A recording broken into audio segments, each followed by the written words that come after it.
Le sujet qu'on va traiter aujourd'hui, c'est comment réduire la contamination en mycotoxines dans mes ensilages. Lorsque je parle d'ensilage ici, on parle à la fois d'ensilage d'herbe et d'ensilage de maïs. Tout d'abord, on va faire une brève introduction sur le cycle des mycotoxines pour un simple rappel. Premièrement, il est important de savoir que les mycotoxines sont produites par des infections fongiques qu'on retrouve dans le blé, dans le maïs ou d'autres aliments qui ont pour effet de contaminer les aliments, soit les aliments qui sont consommés par les animaux. Ici, on retrouve divers aliments.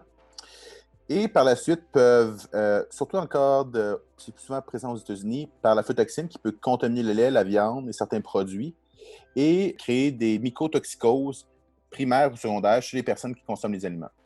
C'est pour ça que les mycotoxines sont un enjeu important pour les producteurs. Un, puisque c'est un enjeu de tous les jours. Avec les réchauffements climatiques, cela va empirer. Et deux, ça peut avoir des impacts sur la qualité des aliments qui est consommé, qui est donné à vos clients.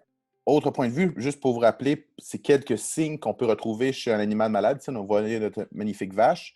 Au niveau de la reproduction, certaines mycotoxines peuvent avoir des effets pour des chaleurs régulières, des taux de conception faibles, des kystes ovariens, des pertes d'embryons, des avortements, du développement prématuré de la glande mammaire chez les génisses, une baisse de production, une baisse de développement des testicules chez les taureaux en développement, une baisse de production du sperme, une baisse de la qualité du sperme, surtout pour les producteurs de bœuf qui utilisent des taureaux qui consomment des aliments un peu problématiques. Il peut y avoir des problèmes au niveau de la santé des reins, une augmentation du poids des reins suite à l'inflammation, des lésions au niveau des reins, des problèmes au niveau de la santé du foie, des cancers du foie, l'augmentation du poids du foie, des lésions au niveau du foie et des lésions hépatocellulaires.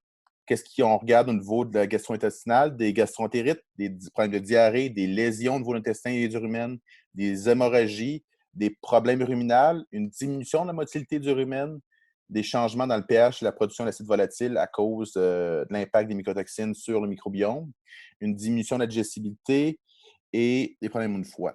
Autre complication qui est possible d'observer chez les vaches, des problèmes de thermorégulation, convulsions, mammites, boiterie, baisse de production de lait, résidus dans le lait qu'on peut retrouver surtout dans le cas des aflatoxines, dysfonctionnement du système immunitaire et retard de croissance. On retrouve différentes catégories de mycotoxines. On va passer brièvement ceux-ci avant d'aller discuter des moyens pour les prévenir. On retrouve les mycotoxines, comme je l'ai dit, sont produits par des moisissures des champignons. La première que je veux parler, c'est les aspergillus qui produisent à la fois des aflatoxines puis de l'acratoxine. Ceux-ci se retrouvent à la fois, dans le cas des aflatoxines, dans les céréales, dans les sous-produits céréaliers ou même dans l'assemblage de maïs. Mais ce sont surtout des aliments qui proviennent des États-Unis. Comme du maïs qui provient des États-Unis peuvent être plus à risque de contenir de l'aflatoxine, tandis que pour l'ocratoxine, celui-ci est produit, pour le retrouver dans les céréales, principalement le blé, les sous-produits céréaliers et l'ensilage de maïs. Et on est possible d'en retrouver au Québec. L'autre grande catégorie qui est possible de retrouver au Québec, qui est la majeure, toutes les mycotoxines provenant de la fusariose ou de la fusarium, la nivalénone, la T2, la HT2, l'acide fusarique, et on peut retrouver à la fois dans les céréales, dans les sous-produits, dans les ensilages d'herbe, dans les ensilages de maïs. Et ces aliments qui sont majoritairement produits au Québec. La zéralénone, comme le précédent dans l'ensemble des sous-produits, et des aliments aussi produits au Québec. Et la fumosine, qui est aussi produit surtout dans l'ensilage de maïs et dans les céréales pour les divers aliments du Québec. Autre chose qui est important de savoir, la prévalence des mycotoxines, c'est très variable dans le temps et l'espace, ce qui rend nécessaire l'important de bien faire l'échantillonnage pour évaluer les quantités de mycotoxines. Et les mycotoxines ne sont pas simplement présents qu'on peut percevoir de la moisissure. Comme vous voyez ici, on retrouve dans l'ensilage de maïs, dans l'ensilage d'herbe. Est-ce qu'on retrouve sur 21 à 20 échantillons, est-ce qu'on a retrouvé des incidences de mycotoxines, d'une panoplie de mycotoxines, si on voyait une absence de moisissure et si on voyait de la moisissure? Comme vous pouvez le constater ici, les mycotoxines peuvent être présents malgré l'absence de signes visuels dans l'ensilage. C'est ça qui est important de savoir. Ce n'est pas parce que vous avez une absence de moisissure à la surface de l'ensilage que vous êtes garant d'une absence de mycotoxines. Aussi, l'important de savoir, simplement ici, c'est un tableau présentant différentes espèces de fusariose. Et on retrouve ici la prévalence de cette espèce de fusariose avant l'entreposage et après l'entreposage. Comme vous pouvez constater, il y a certaines espèces de fusariose qui sont développées à la fois dans le champ et à la fois à l'intérieur durant l'entreposage, si celui-ci est mal fait, ou simplement un des deux. Alors, c'est pour ça qu'il est important de tenir compte à la fois de la période de récolte, de l'entreposage et de la reprise pour essayer de diminuer la source de contamination. Comme je viens d'expliquer, il y a différentes sources de contamination. Il y a au champ, à la récolte, à l'entreposage et à la reprise. Et nous allons, je vais vous présenter aujourd'hui différents moyens de réduire les risques de contamination des mycotoxines dans ces différentes portions. Premièrement, prévention au champ. Il est tout le temps important de choisir des semences qui sont saines au niveau de la Fusarium graminearum pour s'assurer qu'ils soient non détectables. Dans le cas des producteurs biologiques, je vous conseille grandement d'aller faire analyser vos échantillons pour s'assurer qu'ils ne soient pas contaminés avec le grain, sinon vous allez contaminer vos champs. Avec la supervision d'un agronome, évaluer la possibilité de traiter les semences pour les champs qui sont plus à risque. On va voir c'est quoi les conditions à risque dans les prochaines diapositives. Choisir des hybrides de maïs possédant des résistances à la fusariose et des résistances aux insectes.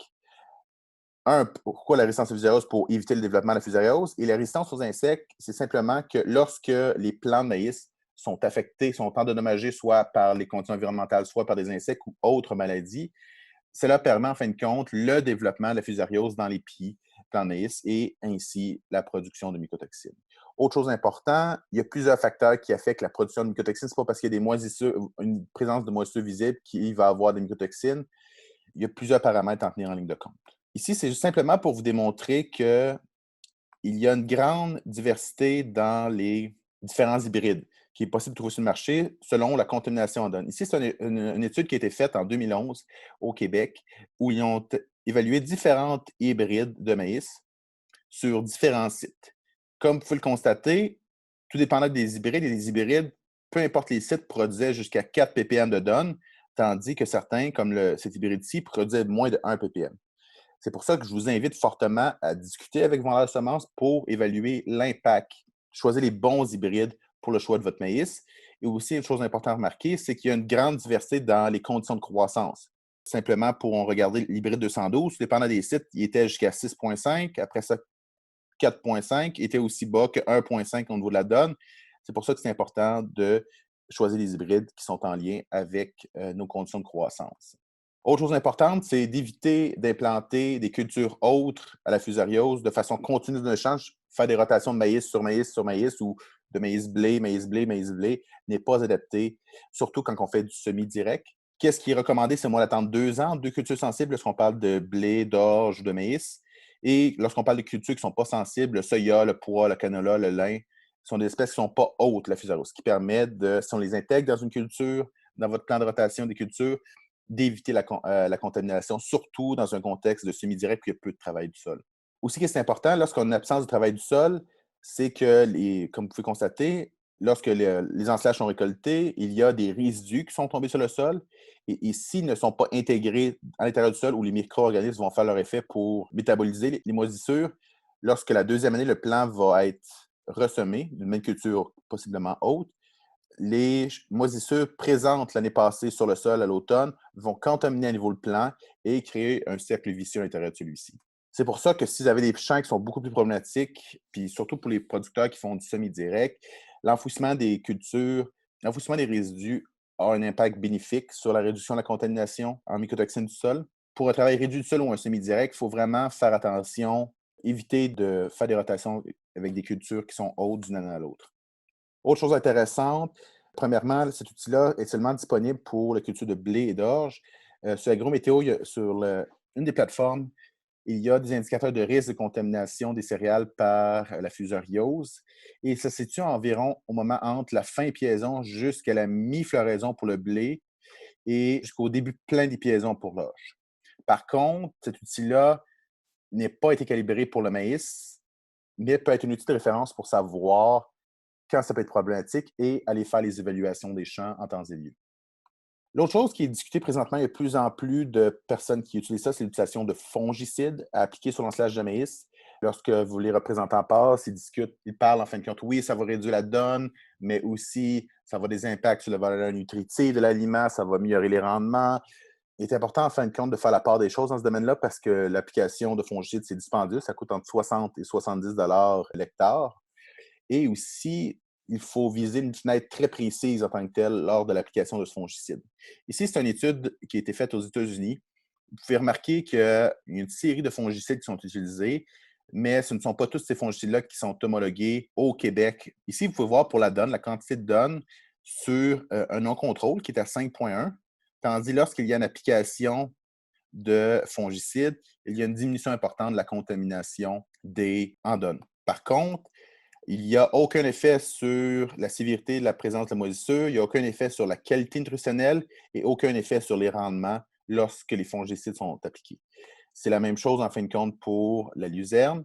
Et autre chose importante aussi, les fongicides sont une molécule chimique, sont un pesticide qui, à long terme, s'ils sont mal utilisés ou trop utilisés, peut entraîner une résistance de la fusariose dans les cultures. Alors, c'est important de faire une utilisation judicieuse et utiliser plusieurs pratiques pour contrôler les mycotoxines au champ. Autre chose importante pour la prévention au champ, lorsqu'on parle de sélection des fourrages, sélectionner un fourrage qui est riche en sucre soluble pour des raisons suivantes. Un, lorsqu'il va être celui-ci va être récolté, ça va permettre d'augmenter et d'accélérer la production d'acide lactique qui va diminuer plus rapidement le pH de l'ensilage lors de la récolte, de la période de fermentation et empêcher le développement de moisissure. Aussi, surtout lors de la prévention de la récolte, s'assurer de récolter des ensilages de maïs à un taux d'humidité optimal, s'assurer des rendements, des valeurs nutritives de bonne qualité, mais ça s'applique aussi des ensilages de luzerne et d'herbe. Et ce taux d'humidité-là, là, on parle de taux d'humidité, non de taux de matière sèche, est différent en fonction des silos couloirs, des hack-bags ou des silos sacs, des silos hermétiques, des silos tours qui, eux, je n'ai pas marqué de référence, mais la quantité de matière sèche va varier en fonction de la taille, soit de la circonférence, de la hauteur du silo, et des balles. Aussi, c'est important d'accélérer le séchage des foins lors de la récolte en andin large pour éviter de se faire mouiller, éviter d'être contaminé par d'autres aspects et assurer de conserver assez de sucre dans la plante pour réduire le pH et réduire l'exposition à l'air. Maintenir une hauteur minimale de coupe de 4 pouces pour éviter la contamination avec le sol ou tout autre fumier. Autre aspect important ici, éviter de faire des bonnes régies d'application des fumiers, comme on a discuté dans un précédent webinaire. Fermez convenablement vos sinomeules et balles rondes carrées avec du plastique pour créer rapidement des conditions aérobiques. D'ailleurs, ça aussi, on en a discuté. Et s'assurer de réparer les trous de ces plastiques-là. Pour les silos couloirs ou les silos meules en tant que tels, on peut utiliser des barrières d'oxygène pour éviter la pénétration de l'oxygène et éviter une détérioration des aliments et le développement de moisissures. Réparer toujours les trous. S'assurer de bien compacter vos silos meules ou vos silos, comment je peux dire, ou sur le couloir, ainsi de choisir la bonne taille de particules lors de la coupe.